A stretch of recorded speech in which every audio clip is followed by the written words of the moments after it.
pas méfié. J'ai continué à travailler assidûment à mon cycle de leader et à faire mes exercices de contrepoint tous les jours. Ce n'est pas facile de renoncer à une vocation. Ma musique, c'était moi. Plus tard, je me voyais pianiste, compositeur, chef d'orchestre. J'étais musique.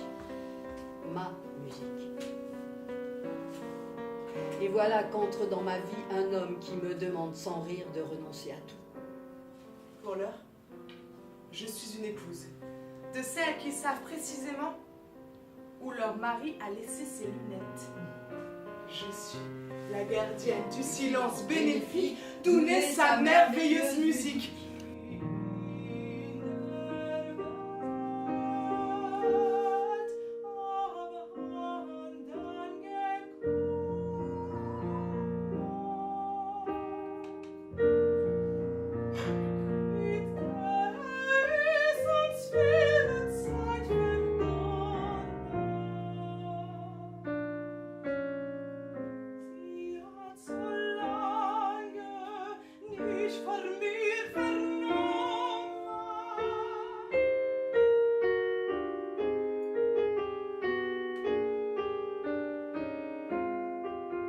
C'est un privilège de servir un artiste aussi grand que le malheur, de tout sacrifier à son art. Entendre avec ses oreilles, penser avec son cerveau, c'est ma mission. Je me moquais de sa musique. Faux naturel, mélodie indigente, parti pris archaïsant. Oh. À lui, je n'en disais rien, bien sûr. Mais aux autres hommes, oui. Je n'avais que l'embarras du choix. Autour de moi, des héros, des dieux, des artistes, un essaim bourdonnant d'admiration. Je veux me vouer entièrement à toi et à ma musique. Là-dessus, mon Alma, il faut que les choses soient claires entre nous. Je me vois dans l'étrange situation d'opposer à la tienne ma musique que tu ne connais pas et ne comprends pas encore.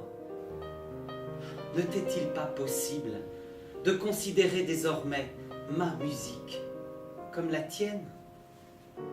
Tu n'as désormais qu'une seule profession, me rendre heureux. Renoncer à ma musique était une chose impensable, comme s'il m'avait demandé de me faire amputer.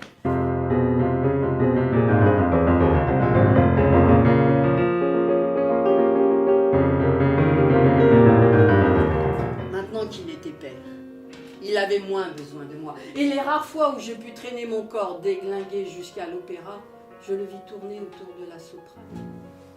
Je ne pouvais pas aimer cet enfant. Elle était à lui.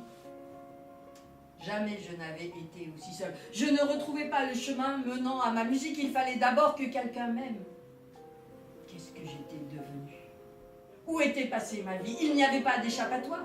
Une symphonie, a-t-il dit.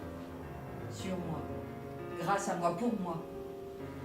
Ma musique verrait le jour à travers la sienne. De même qu'une symphonie, ma symphonie naîtrait en lui, un enfant.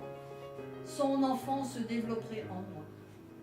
Une après-midi, j'étais assise devant le clavier, désespérée, quand Alex fut introduit. Je n'avais pas entendu la sonnette. Il avait saisi mes seins dans ses mains. J'avais arrêté de jouer, je l'avais laissé faire, j'avais posé ma tête contre sa poitrine.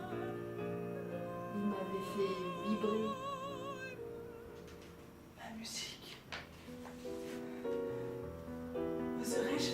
Il n'est pas là, les petites dames. Personne ne peut me voir.